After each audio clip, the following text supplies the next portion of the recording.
Did Jesus die and take the punishment for the sins of everyone who ever lived, or for only those who have been chosen by Christ to be saved? In other words, did Jesus die for everyone or just some? Okay, nakita niyo po yung tanong. In other words, did Jesus died for everyone or just some? Napagandang tanong. At papakinggan natin ang sagot ng isang pastor, na batikang pastor, Calvinist po ito, si R.C. Sproul. At magre-react po tayo after ng kanyang sagot. Ito po isang video clip lamang, maikli lang po ito. At sana nawa mayroon po tayong matutunan sa video na papakinggan natin at sa reaction natin, sa sagot natin sa tanong na ito.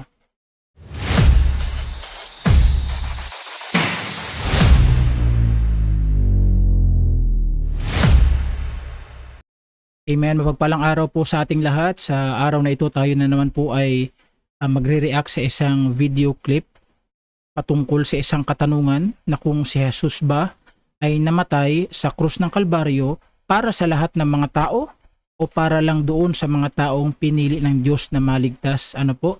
So ito po ay patungkol sa doktrina ng Calvinism or Reformed. No? Sa mga hindi po nakakaalam, ang Calvinism at Reformed theology pareho lang po. At ang sasagot sa tanong ito is si R.C. Sproul. Ano po, so ito po yung video na ating papakinggan sa araw na ito. Play po muna natin yung question, yung tanong. Tapos pakinggan natin at panoorin natin yung sagot ni R.C. dito. Did Jesus die and take the punishment for the sins of everyone who ever lived, or for only those who have been chosen by Christ to be saved? In other words, did Jesus die for everyone or just some? Okay, nakita niyo po yung tanong.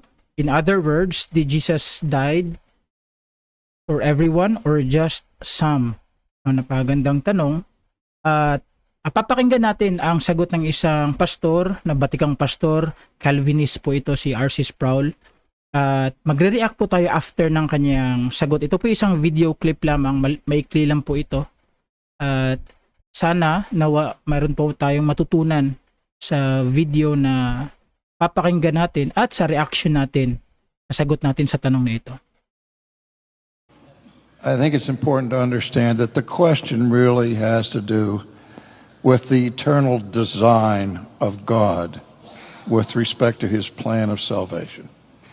Did God plan from all eternity to save each and every human person in this world? Okay, so parang sinasagot ni RC dito yung katanungan ng isang tanong din. So, mahalaga pong mapakinggan natin yun. Ano po? Well, if he did sovereignly, eternally plan to save each and every person in this world, then QED, every person in this world is saved. Alright, so yun po yung conclusion. Kung si Jesus Christ ay namatay para sa lahat ng mga tao, edi therefore, lahat ng mga tao ay ligtas. Nakita niyo po yun? Pwede po ba nating, tama po ba yung pagkakaunawa natin dyan? Balik natin ng konti. Did sovereignly, eternally plan to save each and every person in this world. Yan, to save each and every person pala in this world. So, kung yun yung plano, eternal plan ng Diyos, so dapat ligtas lahat. No? So, ganun pala yung conclusion. Then QED, every person in this world is saved. But the Yun, di ba? So, every person in this world is saved. So, tuloy natin. New Testament screams to the contrary, that not everybody is saved. Well, did God fail in his ultimate design, in his plan for salvation? Again, going back to what we're saying, is all that he did was to have an idea that he would provide a possibility of redemption, and then step back, wring his hands, pace up and down, and hope somebody might avail themselves of it. But in the final analysis, left it to our wills to make the final decision and have a doctrine of the atonement where theoretically possible that no one would be saved. But God did more than just make it possible for salvation. He made it certain. He had a plan, eternal plan to save. And if for no other reason than for the glory of his Son. The only explanation I can give for being included in the kingdom of God is that we're the gifts that the Father gives to the Son, that he may see the travail of his soul and be satisfied. But I think the big problem that we're dealing with all of this is that we wrestle every single day with a concept of human strength and freedom that is utterly unbiblical. It has Okay? Human strength and freedom that is utterly unbiblical. Nakita niyo po yun? Mamaya titingnan po natin sa Biblia yan kasi nagbanggit na dito si RC ng pagiging biblical or not. No, unbiblical yung term niya. has been inculcated from kindergarten on in the Western world through humanism that really denies a fatal fall into sin. The idea of freedom means that I have the equal power to incline myself to the left or to the right. I have no predilection. I'm not dead in sin. I'm not in bondage to sin. But if it's really true that I'm dead in sin and in bondage to sin, then the only way I'll ever be rescued from sin is that if God takes the initiative and brings me safely home.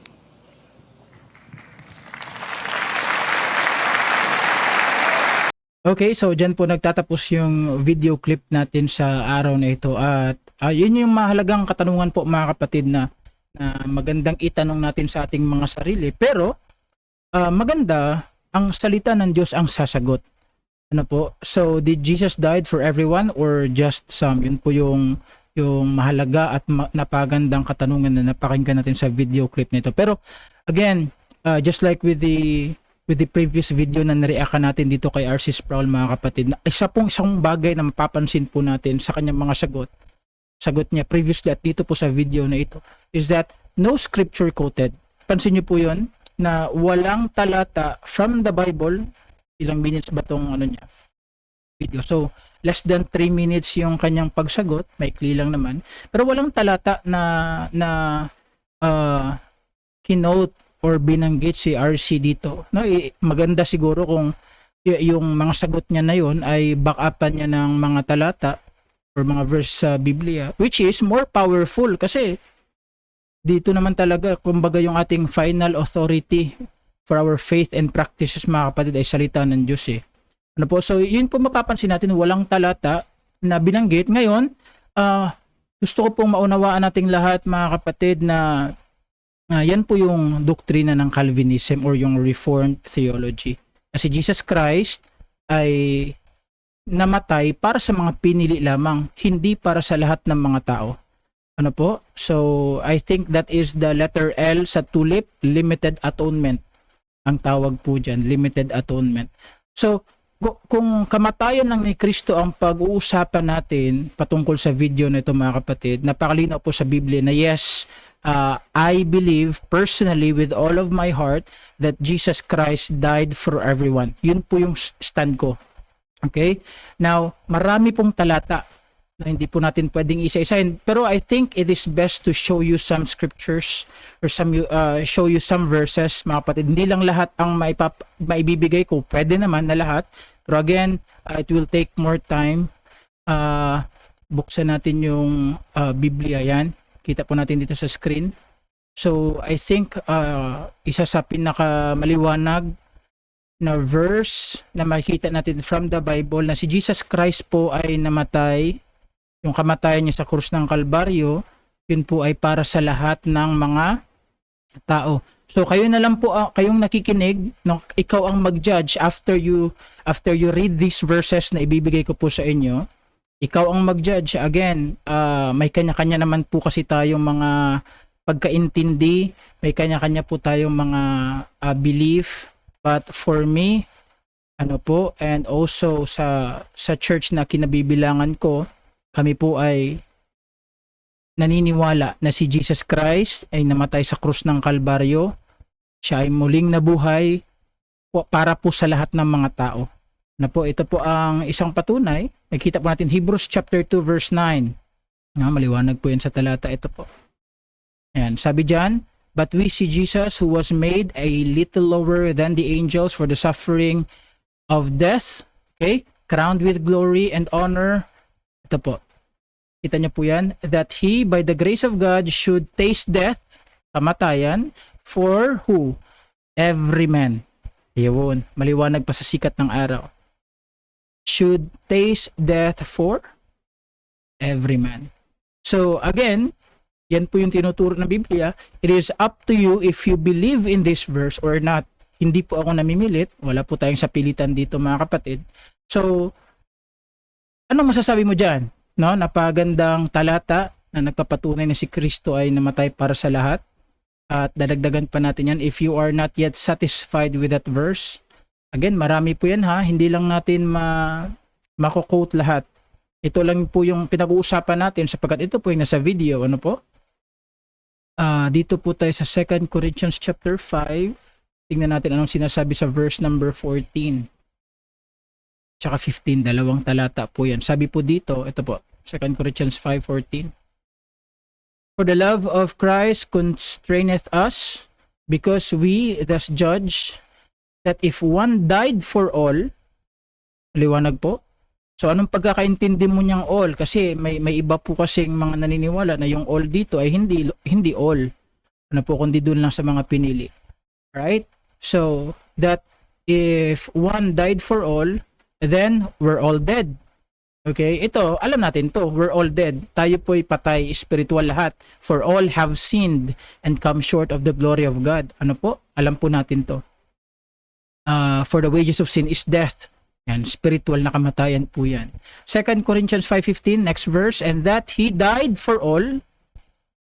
Highlight nga natin to. Tsaka, pwede ba natin tong i-underline? And that he died for all.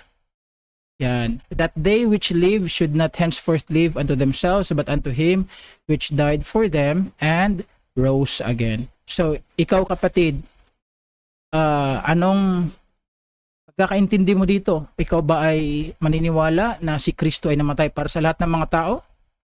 O hindi? So again, it's your discretion. Ikaw po ang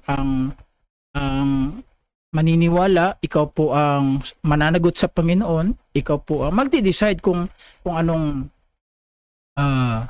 paniniwala mo sa talata na ito, sa mga talata na binabanggit natin dito. I think last two na lang, marami pa, pero tingnan natin tong mga magagandang talata na aming sinasampalatayanan na patunay na si Kristo ay namatay para sa lahat ng mga tao. Ito po, 1 John chapter 2 verse 2, and he is the propitiation for our sins. Our sins. Okay, sa mananampalataya lang ba? Sa mga pinili lang ba? Sabi dito, and not for ours only. Ayun. Sobrang liwanag. Ano po? Not for ours only, but also for the sins of the whole world. Yan. So, ikaw ba ay maniniwala dito? Depende sa'yo. Ano po? Ikaw ang pipili kung ikaw ba ay sasampalataya dito or not. Unless, wala kang free will na maniwala dito. Depende na sa'yo yan, kapatid. So, pinapakita ko lang po ang mga iilang mga talata. Napakadami po kasi nito. Check natin sa Titus chapter 2. Dito po tayo sa verse number 11. Titus 2:11. For the grace of God that bringeth salvation hath appeared to all men. So, again, maraming talata na si Kristo ay namatay. Para sa lahat ng mga tao. Bakit, Brother EJ, bakit namatay? Bakit ka naniniwala na si Kristo ay namatay para sa lahat ng mga tao? Sapagkat ako din po, mga kapatid, personally, I believe that God's will is for everyone to be saved. No, nais ng Diyos na ang lahat ng mga tao ay makapakinig ng kaligtasan at maligtas din. No? May talata ba tayo niyan? Of course, we have sa 2 Peter tayo. 2 Peter chapter 3. Very, very familiar verse. Alright? Ito, sabi ng Biblia, the Lord is not slack concerning His promise, as some men count slackness. Ito po tayo sa second phrase. But is long-suffering to usward, not willing. Kita niyo po yan? Maliwanag po sa sikat ng araw. Not willing that any should perish, but that all should come to repentance. Amen? Napakaliwanag, napagandang talata. But that all, yun, should come to repentance. Amen? Acts 17. Tingnan natin dito sa Acts chapter 17. I'm just quoting verses mga kapatid. Again, ikaw ang magde-decide kung ikaw ba ay maniniwala dito o hindi. Ano po? The Bible is our final authority of our faith and practices. Acts chapter 17 verse 30. And the times of this ignorance God winked at, but now, dito tayo sa pangalawa, but now commandeth all men everywhere to repent. Okay, nais ng Diyos na maligtas ang lahat ng mga tao. Okay? But now commandeth all men, lahat ng tao, sabi po dyan, everywhere, kahit na saan. To what? To repent. Amen? So, I hope ito po ay malinaw sa ating lahat mga kapatid na si Kristo ay namatay para po sa ating lahat. Na po, binayaran niya ang ating mga kasalanan. Pero ito po yung katanungan. Ito po yung, I think, matanong din po to ng mga Calvinist. Ano po, ito po yung tawag dito, yung nabanggit rin to ni RC kanina, no? Na kung si Kristo ay namatay para sa lahat ng mga tao, nais niya maligtas ng lahat ng mga tao, then, ang conclusion nila, dapat lahat ng tao ay ligtas. Ngayon, hindi lahat ng tao ay ligtas. Paano yan? Okay? So, ganito po yan. Hindi ibig sabihin na si Kristo ay namatay para sa lahat ng mga tao, mga kapatid, ay automatic lahat ay maliligtas. Alright? Hindi ibig sabihin na kung nais ng Diyos maligtas ang lahat, ay matik yan, ligtas lahat. Hindi po ganun. Bakit? Isang requirement sa kaligtasan ay ang faith or pagsampalataya. Ayun. So, dito may medyo pinagkaiba din tayo sa Calvinistic theology or Reformed theology, because I think they believe in regeneration precedes faith, which I don't believe in that. Wala pong talata dyan mga kapatid. Napakadami pong talata na ikaw ay naligtas sa pamamagitan ng pananampalataya. Ano po? Always through faith. Okay? Without faith, we cannot please God. For by grace are ye saved. Diba? Tama? Ephesians chapter 2 verse 8. For by grace are ye saved. Through what? Through faith. Yun. Palagi pong kailangang may pananampalataya. Alright? Sabi ng Romans chapter 10 verse 13, for whosoever shall call upon the name of the Lord shall be saved. So sila lang po ang maliligtas. So ang tanong, kung si Kristo ay namatay para sa lahat ng mga tao, kung nais ng Diyos na maligtas sa mga tao, bakit hindi lahat ligtas? Okay? So, ang maliligtas lang po mga kapatid ay yun lang mga sasampalataya. Titingnan na natin yung word na whosoever dito sa Romans 10:13. Ano po? Ayan. Whosoever. So pwede kahit na sinong gustong lumapit, sinong gustong sumampalataya. Alright? Now, wait lang. Tingnan muna natin tong, kasi baka sabihin nila, parang may parte ka na sa kaligtasan mo. Kasi yun yung, na yun yung, tawag dito, kondisyon sa kaligtasan ay ang pagsampalataya. Hindi po maliligtas ang tao kapag siya ay hindi sumampalataya sa ginawa ni Kristo. Sabi po dito sa Revelation chapter 22. Again, ikaw bahala kung maniniwala ka ba dito o hindi. I'm just showing some verses from the scriptures mga kapatid. Revelation chapter 22 verse 17, and the Spirit and the bride say, Spirit, Holy Spirit po ito, nagsasalita. And the bride say, come. Oh? Mga kapatid, pinapalapit tayo, come, and let him that heareth say, come. Kita niyo po yan? And let him that is athirst, come. Pinapalapit. At sabi dito sa next phrase, and whosoever will, Kita niyo po yan. Highlight natin to. And whosoever will, let him take the water of life freely. Talking about free will. Sa salvation, mga kapatid, maliwanag po yan.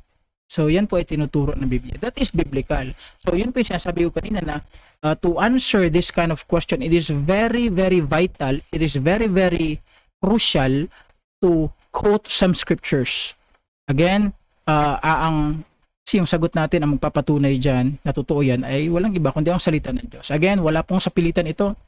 No, I'm just encouraging everyone na ang ginawa ni Kristo sa krus ng Kalbaryo ay para po yun sa lahat. Ang kaligtasan ay para sa lahat ng tao. That's why we preach the gospel to every creature. Ano po? Sa lahat ng tao po natin yan binabahagi. Okay? So, ngayon, ang sunod na tanong, ito hindi po ito, I think napahapyawan lang ni RC to kanina, ni RC Sproul kanina sa ano niya. Hindi naman sa atake ng strawman, mga kapatid, strawman argument. Nabanggit din naman to kanina.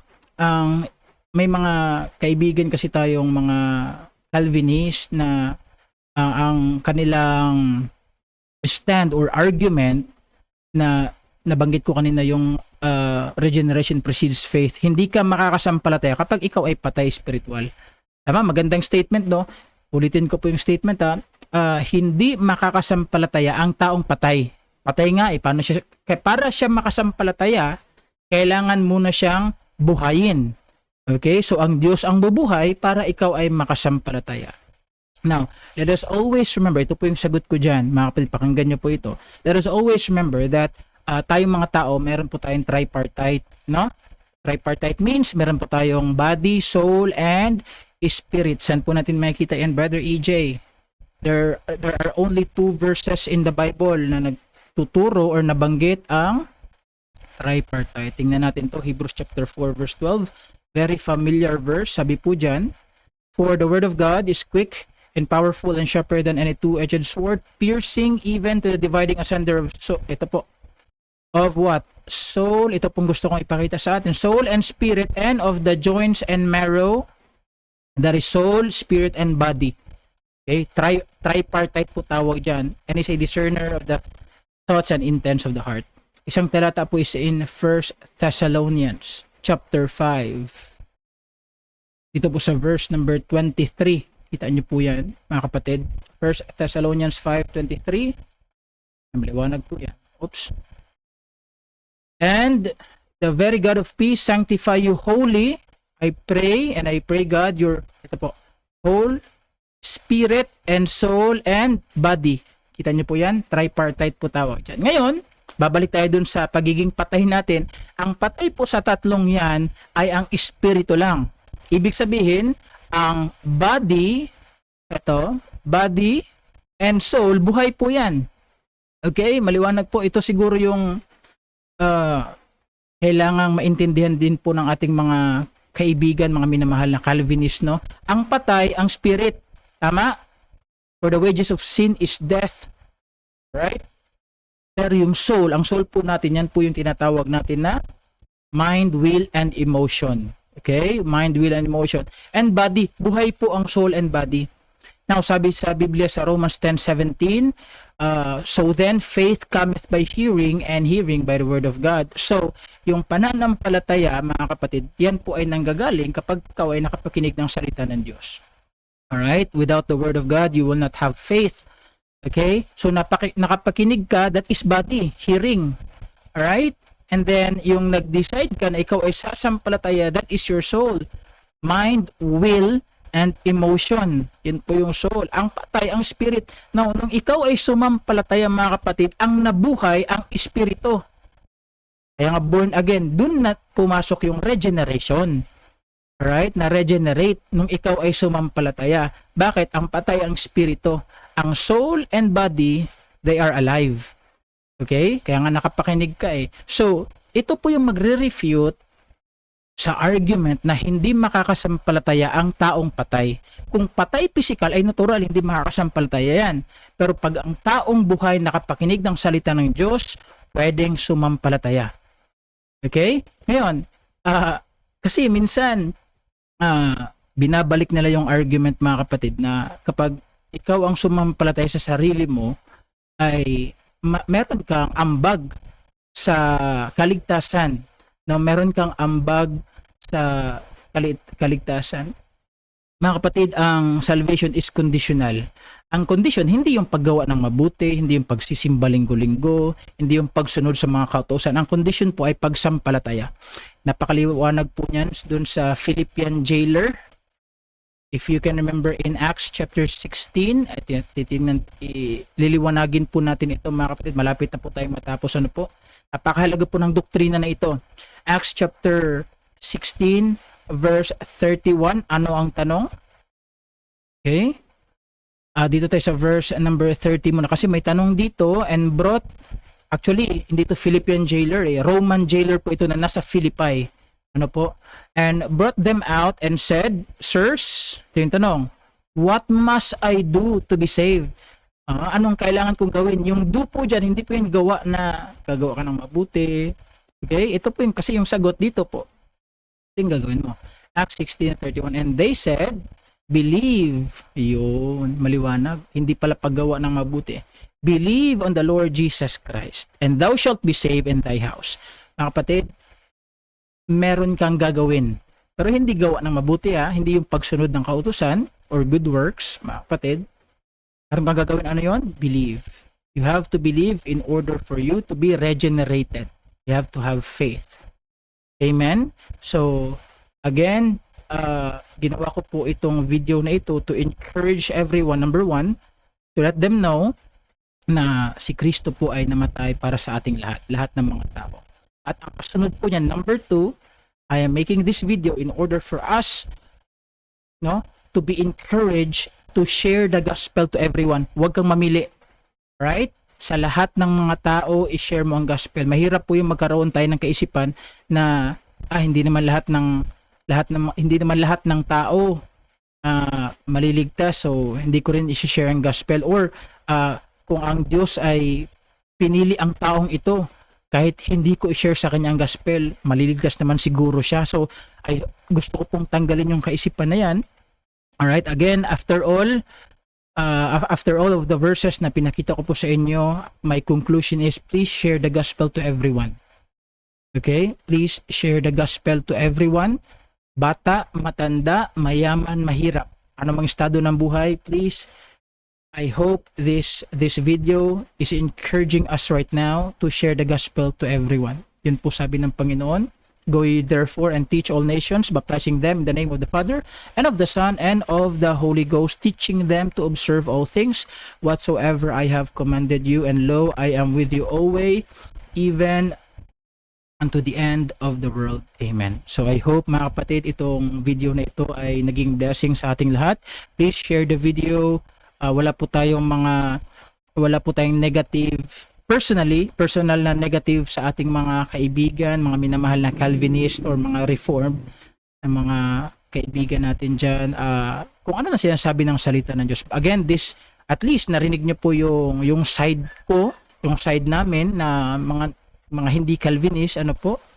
So, I respect Calvinists. Hindi ko po ito pinagdidiinan sa kanila, hindi ko po ito, or shall I say, hindi po tayo namimilit. Hindi po tayo namimilit sa kanila. Wala po tong sapilitan. At least, lang tayo. Open communication, open ideas, belief from the Word of God. I hope, again, this is a blessing for each and every one of us. God bless you at maraming salamat po sa ating lahat.